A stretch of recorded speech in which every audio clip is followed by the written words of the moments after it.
Le psaume 139 ou l'émerveillement de l'homme face à Dieu.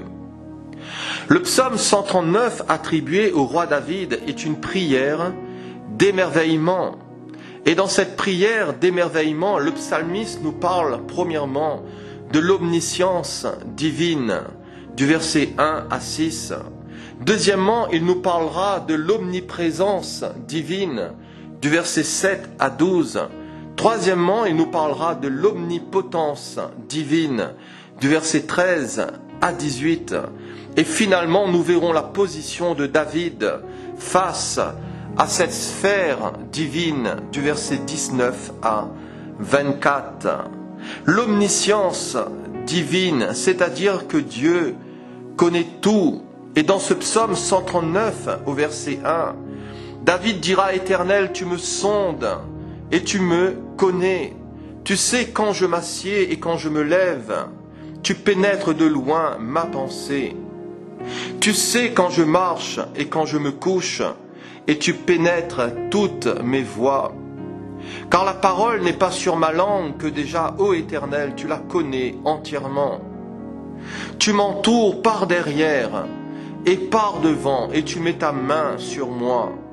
Une science aussi merveilleuse est au-dessus de ma portée, et elle est trop élevée pour que je puisse la saisir. Que nous soyons conscients ou non, Dieu jauge nos voies et le Seigneur scrute nos activités quotidiennes.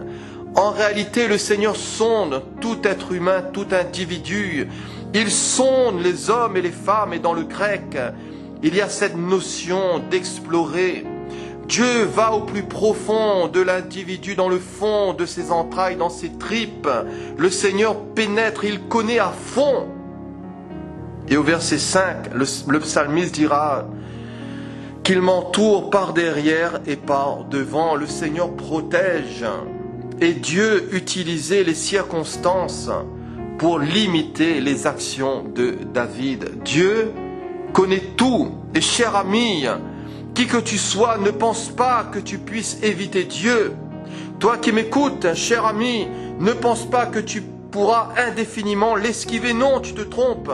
La réalité, c'est qu'il n'y a aucune créature qui ne lui soit cachée. La Bible nous dit que tout est à nu et à découvert aux yeux de celui à qui nous devons rendre compte, et que ses yeux sont comme une flamme de feu, et que tout homme, toute femme, tout individu, qui que nous soyons noirs ou blancs, que nous soyons riches ou pauvres, que nous soyons cultivés, savants ou ignares, tout individu aura à rendre compte au Dieu vivant et vrai. Job dira que Dieu voit la conduite de tous. Il a les regards sur les pas de chacun. Par la bouche du prophète Jérémie, le Seigneur dira: ne suis-je Dieu que de près, dit l'Éternel, et ne suis-je pas aussi Dieu de loin? Quelqu'un se tiendra-t-il dans un lieu caché sans que je le voie, dit l'Éternel? Ne remplis-je pas, moi, les cieux et la terre, dit le Seigneur? Et concernant les cieux et la terre, il est dit que le Seigneur compte le nombre des étoiles et il leur donne à toutes des noms. Le psaume 147.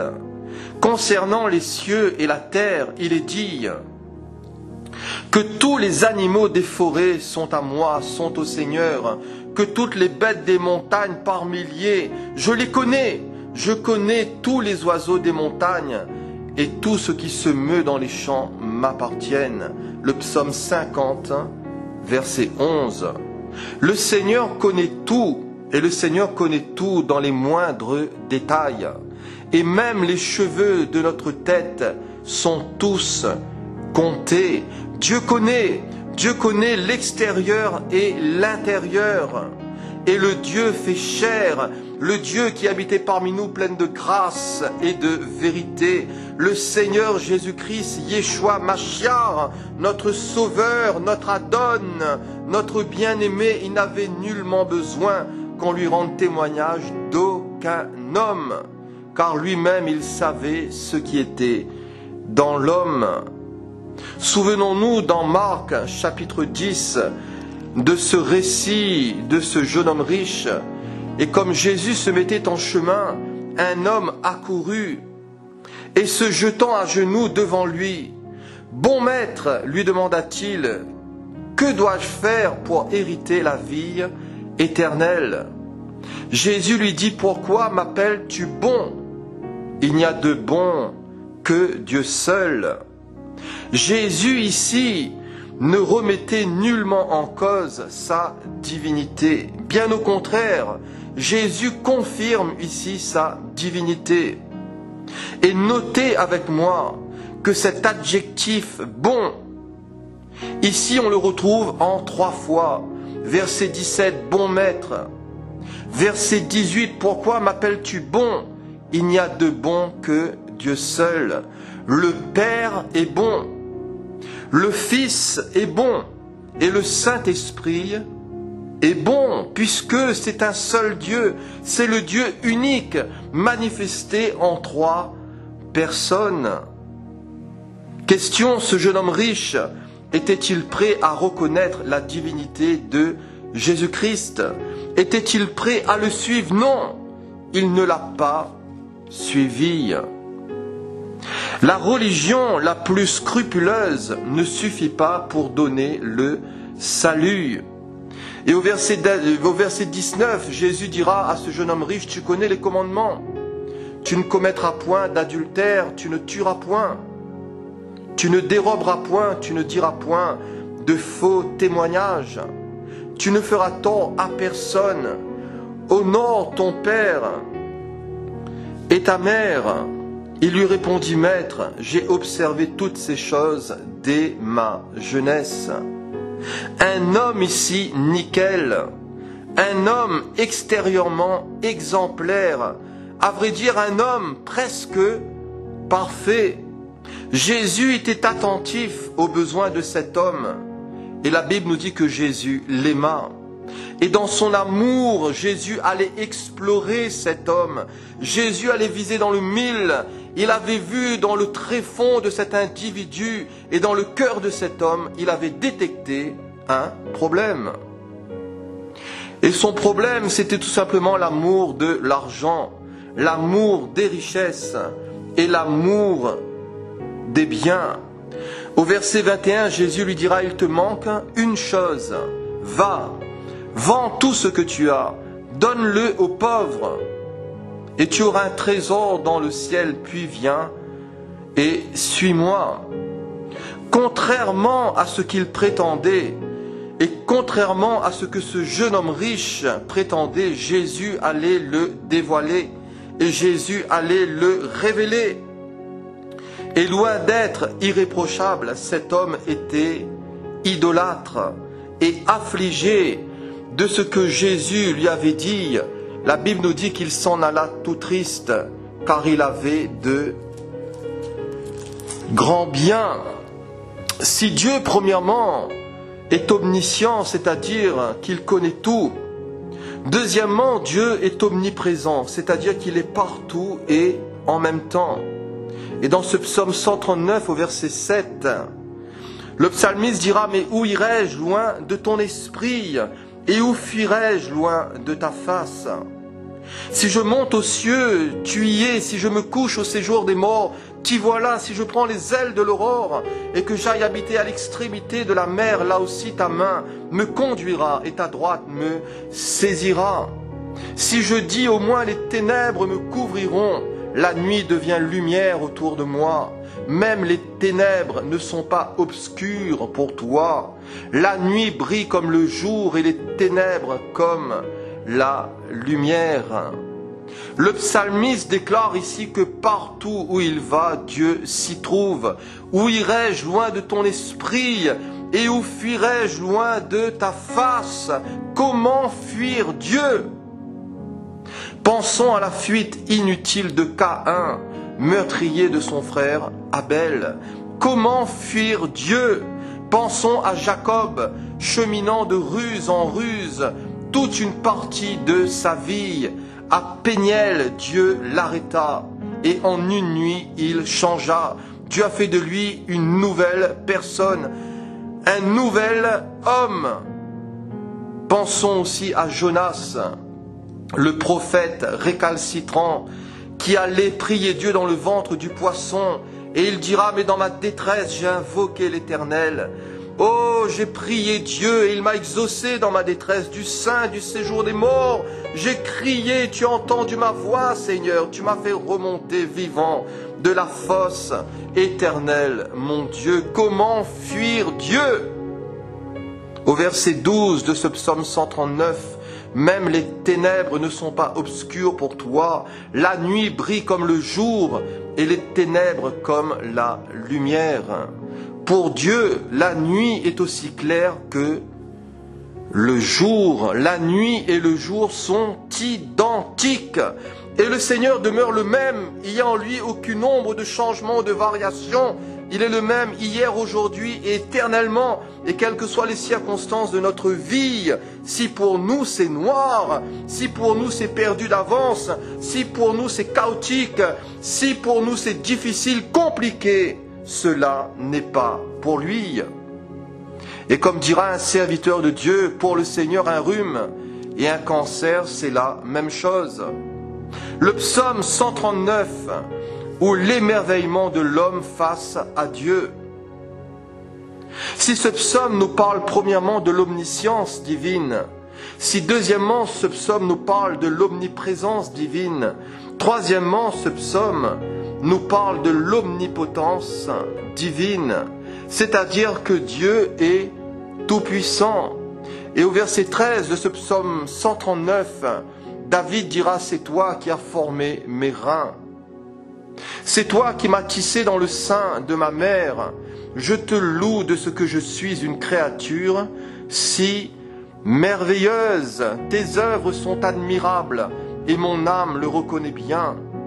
Mon corps n'était point caché devant toi lorsque j'ai été fait dans un lieu secret tissé dans les profondeurs de la terre. Quand je n'étais qu'une masse informe, tes yeux me voyaient et sur ton livre étaient tout inscrits les jours qui m'étaient destinés avant qu'aucun d'eux existe. Que tes pensées, ô Dieu, me semblent impénétrables, que le nombre en est grand. Si je les compte, elles sont plus nombreuses que les grains de sable. Je m'éveille et je suis encore avec toi. La toute-puissance de Dieu, la toute-puissance ici de Dieu est créationnelle. Et au verset 13, il est dit, c'est toi qui as formé mes reins, qui m'as tissé dans le sein de ma mère.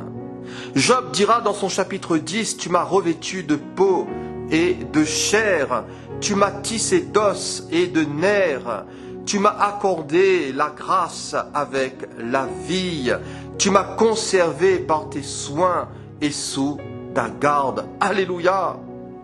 Dans son acte créationnel, Dieu forme et il tisse, il remonte tout mon passé jusqu'au jour de ma conception. La toute-puissance de Dieu provoque aussi l'émerveillement au verset 14.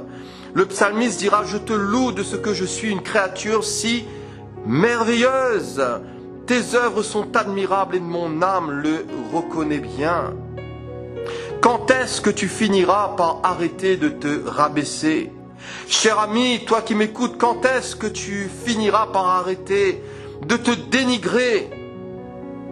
La Bible dit que tu es une créature merveilleuse, tu es unique en ton genre, tu as de la valeur aux yeux de Dieu, peut-être pas aux yeux des hommes, peut-être que les autres te dénigrent, peut-être que les autres ne te trouvent pas beau, ne te trouvent pas belle, ils te font des critiques, et cela fait mal à ton cœur, cela te trouble, parce que tu te sens méprisé, humilié. Mais sache que tu as de la valeur aux yeux du Créateur, parce qu'il t'a créé. Je te loue de ce que je suis une créature si merveilleuse. Tu es fils, tu es fille de Dieu par adoption, tu es prince et tu es princesse. Dans la toute-puissance de Dieu, Dieu avait aussi déterminé d'avance nos jours. Il avait vu et prévu. Au verset 16, quand je n'étais qu'une masse informe, tes yeux me voyaient. Et sur ton livre étaient tout inscrits les jours qui m'étaient destinés avant qu'aucun d'eux existe. Avant qu'aucun d'eux existe. Dieu avait souverainement organisé, orchestré la vie de David avant même sa conception. Et dans le psaume 56 au verset 9, il dira « Tu comptes les pas de ma vie errante ». C'est David qui parle, il dira « Tu comptes les pas de ma vie errante, recueille mes larmes dans ton outre. Ne sont-elles pas inscrites dans ton livre ? Des larmes inscrites au ciel, des prières non seulement appréciées de Dieu, mais aussi efficaces. » David se recommande à Dieu. Et la Bible nous dit « Recommande ton sort à l'Éternel, mets en lui ta confiance et il agira. » David demande à Dieu de garder trace de ses souffrances, afin que le Seigneur puisse finalement lui rendre justice. Alléluia. La toute-puissance de Dieu, nous dépasse. Au verset 17, que tes pensées, ô Dieu, me semblent impénétrables, que le nombre en est grand, tes pensées, c'est-à-dire les pensées qui sont les tiennes. Et le prophète Ésaïe dira que les pensées de Dieu ne sont pas vos pensées, vos voix ne sont pas ses voix. Mais autant que les cieux sont élevés au-dessus de la terre, autant ses voix sont élevées au-dessus de nos voix et ses pensées au-dessus de nos pensées. Ne confondons pas les pensées qui viennent de l'homme de celles de Dieu. Les pensées des hommes sont charnelles, les pensées des hommes sont terrestres, voire même diaboliques. Telles sont les pensées des hommes, telle est la sagesse humaine. Mais les pensées de Dieu n'ont rien à y voir. Ne confondons pas les pensées qui viennent de l'homme des pensées divines. Dans Galates chapitre 1 verset 11, Paul dira « Je vous déclare, frères, que l'évangile qui a été annoncé par moi n'est pas de l'homme, car je l'ai ni reçu ni appris d'un homme, mais par une révélation de Jésus-Christ. » Les pensées de Dieu nous révèlent Christ. Les pensées de Dieu nous révèlent la croix, une révélation de Jésus-Christ. Et si la prédication de la croix est une folie pour ceux qui périssent, pour nous qui sommes sauvés, elle est une puissance de Dieu. Alléluia. Dans sa toute-puissance, Dieu nous prête vie et il nous permet aussi de rester avec lui.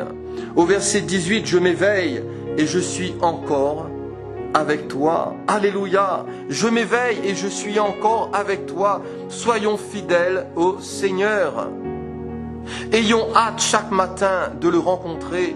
Ayons hâte chaque jour, il nous prête vie de le retrouver, d'être en communion avec lui. Je m'éveille et je suis encore avec toi. Je m'éveille fait allusion au réveil quotidien de la vie, ainsi qu'au grand réveil après la mort. Et là encore, je serai avec toi. Alléluia. Dans 2 Corinthiens 5, verset 1, Paul dira « Nous savons en effet que si notre corps, cette tente qui nous abrite sur terre, elle vient à être détruite, nous avons au ciel une demeure qui n'est pas l'œuvre de l'homme, une maison éternelle que Dieu nous a préparée. » L'apôtre avait hâte d'y être. L'apôtre avait hâte de se retrouver dans son domicile céleste. Il avait hâte de revêtir son corps de gloire, son corps incorruptible et son corps de résurrection. Alléluia. Pour conclure, pour terminer, ce psaume nous parle aussi de la position de David face à ce Dieu si grand. Et au verset 19 de ce psaume 139, il dira « Ô Dieu, puisses-tu faire mourir le méchant homme de sang, éloignez-vous de moi. » Ils parlent de toi d'une manière criminelle, ils prennent ton nom pour mentir, eux, tes ennemis éternels. N'aurais-je pas de la haine pour ceux qui te haïssent, du dégoût pour ceux qui s'élèvent contre toi?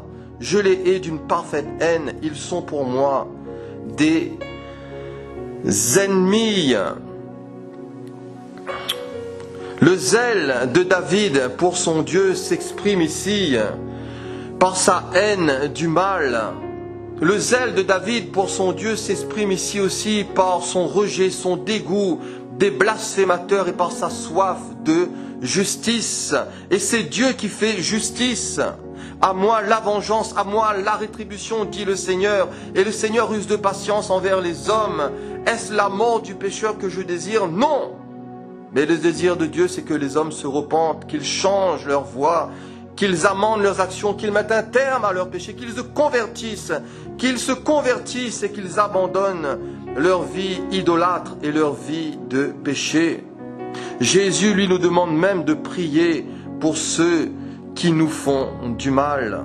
Le zèle de David pour son Dieu s'exprime aussi par son désir de sanctification. Au verset 23 et 24, il dira: sonde-moi, ô Dieu, et connais mon cœur, éprouve-moi et connais mes pensées. Regarde si je suis sur une mauvaise voie et conduis-moi sur la voie de l'éternité. Le désir de sanctification et de direction. Ailleurs, il dira: enseigne-moi à faire ta volonté, car tu es mon Dieu. Que ton bon esprit me conduise dans la voie droite. Dieu est le conducteur divin et il veut être notre guide jusqu'à la mort. Regarde si je suis sur une mauvaise voie et conduis-moi sur la voie de l'éternité. Le désir ardent de la vie éternelle. Montre-moi, Seigneur, je t'en supplie. Ramène-moi, Seigneur, je t'en prie. Montre-moi si je suis sur un chemin de perdition. Montre-moi si je m'égare, Seigneur, et ramène mon cœur. Ramène-moi dans la voie royale.